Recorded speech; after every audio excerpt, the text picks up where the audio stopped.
I'm starting a little series. At least I'm gonna try. We're gonna make normal people clothes. So, the plan. I need a pair of shorts. I have like 1 or 2 pairs that I actually like wearing, so I want shorts I'll actually wear. And it's like 30 or 40 degrees out recently, so gotta stop wearing pants.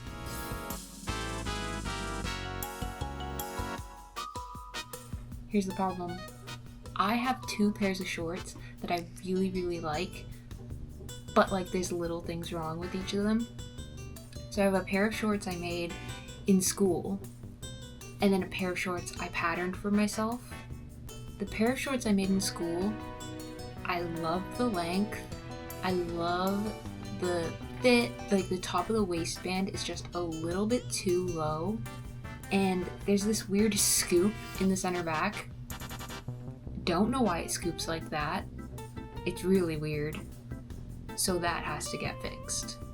But this one has a contoured waistband, so it's a curved waistband, and I really love the curved waistband. It fits really nice. Also problem, it has no pockets.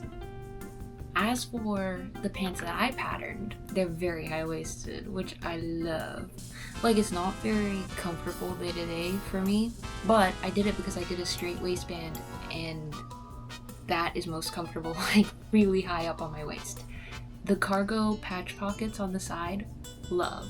Not huge on the pleats, but I think it's because it's so high up. Also, the legs are just a bit too wide, and I'm not really sure what to do about that, if it's fixable, and if it's fixable while preserving the style and the way it looks. Also, I think the inseam is just a little bit too short. I also love the center back zipper. I don't know why, I just really like it. So I think the plan is that I'm gonna use the school shorts as a base, and I'll compare the pattern to the ones I made and probably make small alterations, and I'm gonna fix the little things like the back and bring it up on the waist a little bit and add pockets. That's a huge one. So I pulled out both my patterns and I looked at them to compare them. Dude, the one I patterned is not, it's so bad. It's not, but it is. Anyway, so I ended up just tracing the school's pattern onto new paper so I could make all the alterations. I personally like working with 1/2-inch seam allowances, and the school has standard fashion industry seam allowances, so they're not all a 1/2-inch, so I changed that so they're all a 1/2-inch. I made the small alterations of lifting the waist, keeping all the shaping the same, just bringing it up, and I pulled up only the center back, or curving it back to the same spot at the side seam. I also moved the back dart to where it was on the pants I patterned, because I know the placement I have on that dart looks really good, and the dart that the school did is like standard, boring, who cares. I think it took me almost 45 minutes to pattern this whole thing, or to do the alterations. Now with all my stuff patterned, I had to go find my fabric, which is of course buried at the bottom of the table. Also, yes, the Mickey Mouse songs in the background is Gatsby the musical. I was blasting musicals the entire time I patterned and cut and did all my sewing.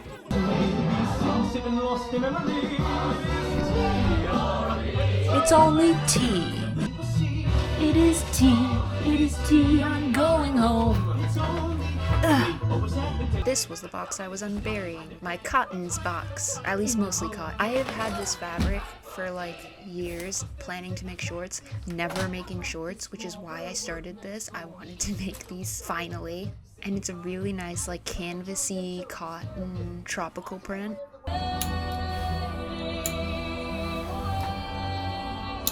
I did end up cutting this out all weird with weird folds and stuff, because this fabric, I don't know why, it's not very wide, but I made do. I got all the pieces and I still have a teeny bit extra, so figure out something to do with that. But I cut out all my pieces, and I cut out an extra little patch pocket for a back pocket because I wanted one, and I also cut out some side seam pockets out of some fun lining because, of course, even though I ran into a little problem. I don't have enough of this, wait here, this yellow fabric to do 2 side pockets and line my waistband, which is fine, but I wanted it to match. So now we have to solve the problem. With the serging, we're gonna serge front and back legs.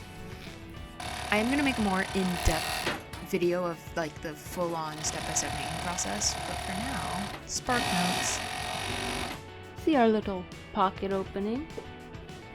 Look at that. Such a bad angle to show you the pocket working, but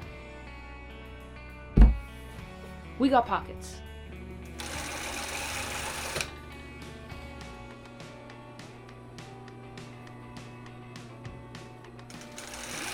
They don't fit, but they don't have a waistband on either. I want it to sit like there. So I'm gonna take a teeny bit out of the center front.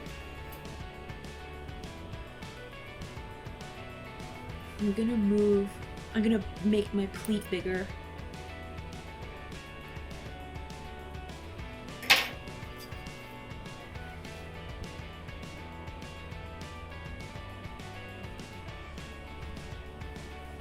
Yeah, this is better. This is better already. I can already tell.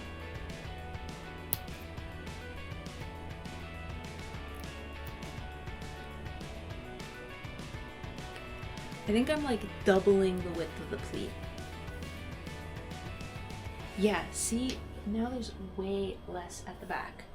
I want to take a teeny bit more. Yeah, a teeny bit more out of that pleat. I want to continue that. Dart fold.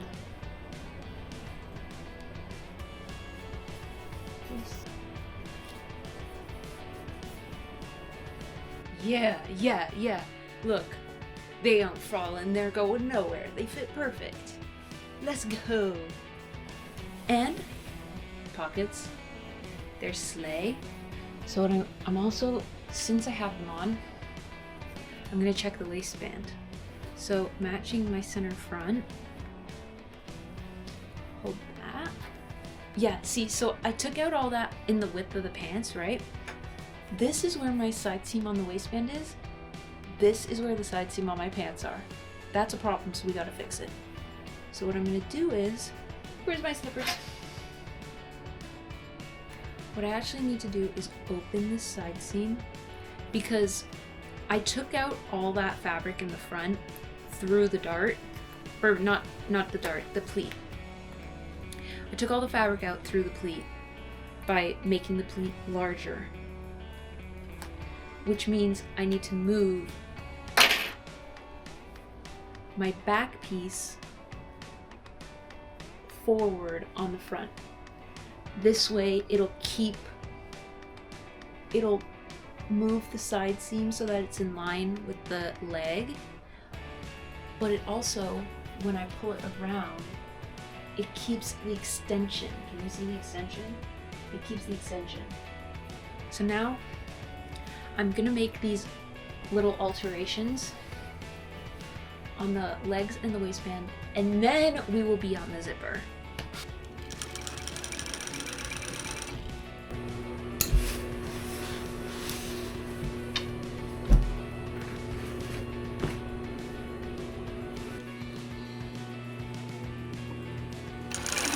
And now they're done. Let's go have a look at the finished product. I came in a bit